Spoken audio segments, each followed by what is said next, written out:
Our line is buzzing with questions. Let me just see. One of the questions was about must you... Oh yes, there's one who's asking about how do you mitigate those risks that you've just talked about?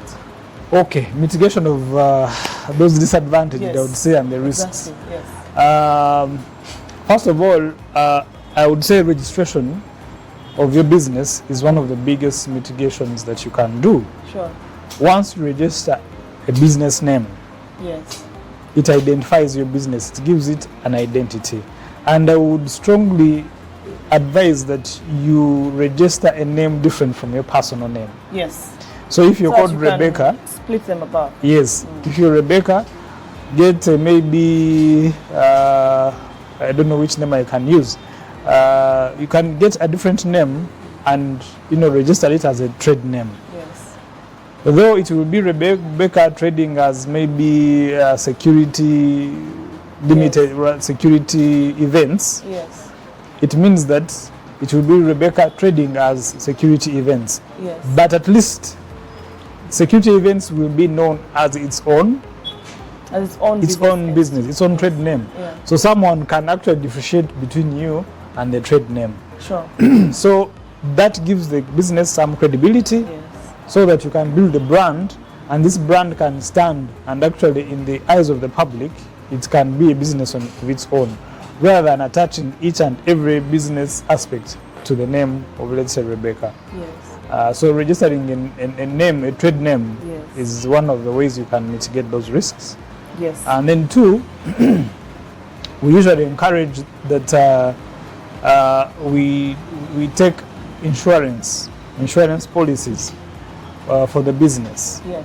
so that you as a person, you can stop being the sole person responsible for all assets, for all liabilities of the business. So try to get some insurance for business risks, so that your personal effects can really be secure in case of any eventualities with the business. Yes.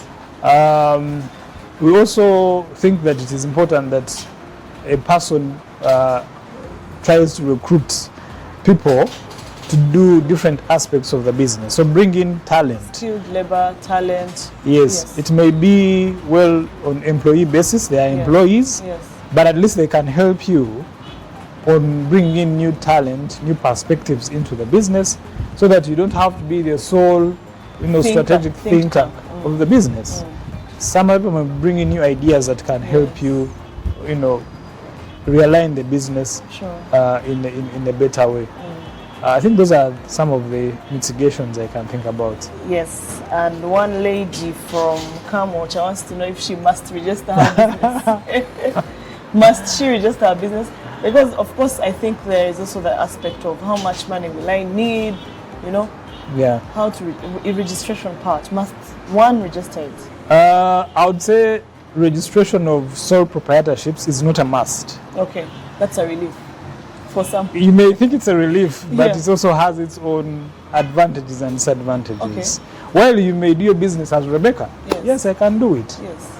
But I sell potatoes. yeah, Why but should me, I would advise actually you'd rather register that business. Okay. Registration of a business comes with many advantages.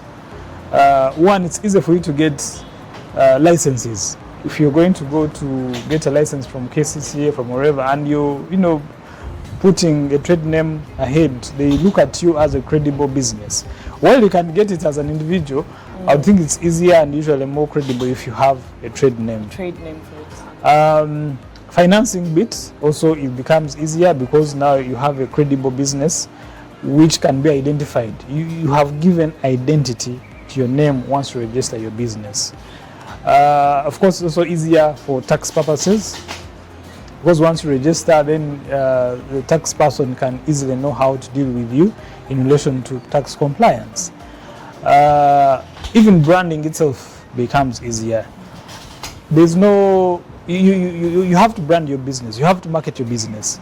Once you register your trade name, it's easier for you to brand, to put a particular identity to your business, and it's easier for people of the public to know that this business is called so and so is called by this name, and it's easier for marketability reasons.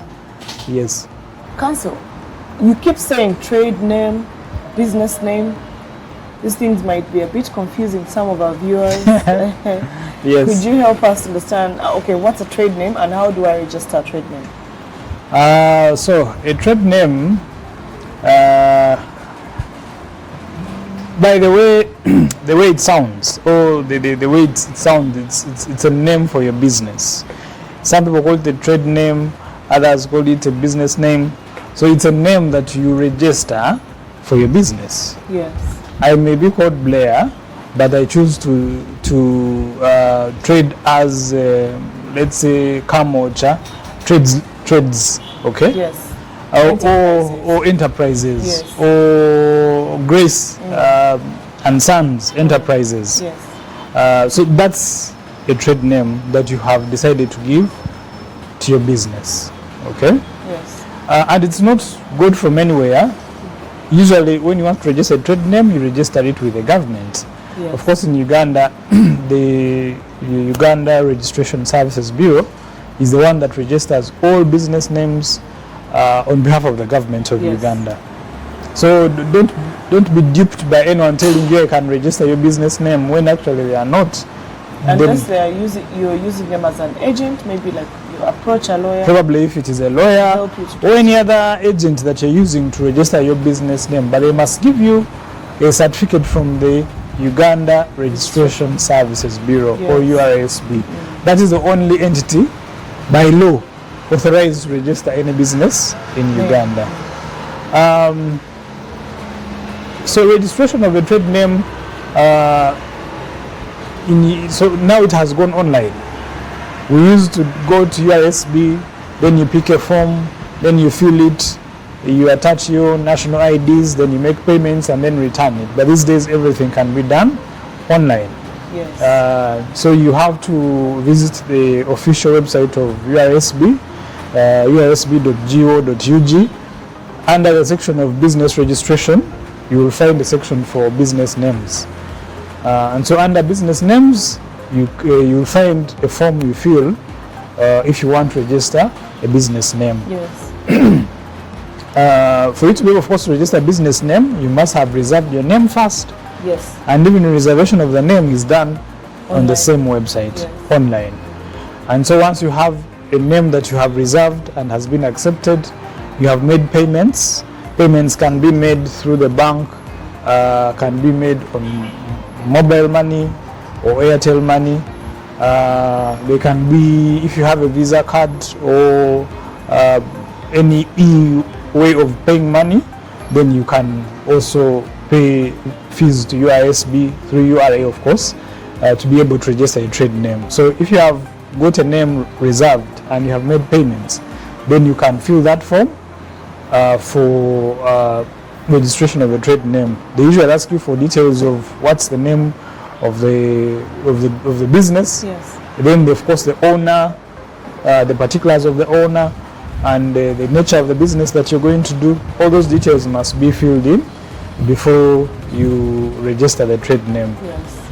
The form may be a bit technical, so if you get a challenge with filling in the form, you can approach a lawyer. Lawyers have done this time and time, so they can help you on how to register a trade name.